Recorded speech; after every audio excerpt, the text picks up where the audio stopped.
I was a little hostile when I heard that somebody was just taking over the USFL because it was like a hollow core. That terminology and that reference create a little hostility in me, because I know what went into it, and I know what still exists. And when you say USFL to people that had tickets, or families that had tickets in their family, you see a sparkle, you see people light up. That fact, when they light up, that's what you're trying to create. To say we're just going to take this name because it's just laying around, that's horse feathers, and everybody knows it. You use that name because it still creates that feeling. I have mixed feelings. On one side, it upsets me a little bit that the owners were just cast aside.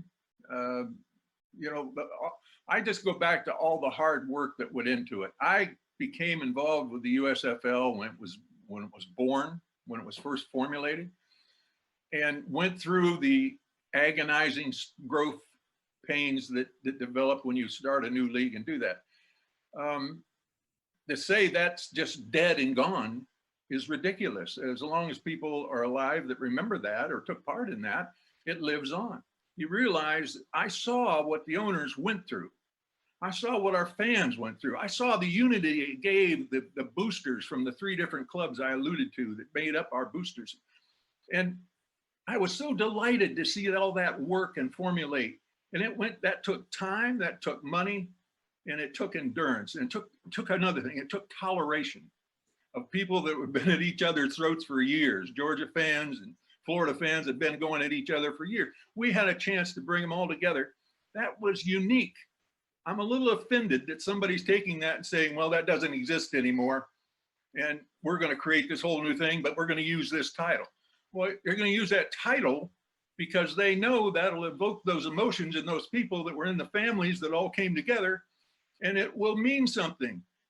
Now, that kind of credibility, that just doesn't die overnight. That just doesn't go away. That doesn't turn into a bird and fly south for the winter. It stays.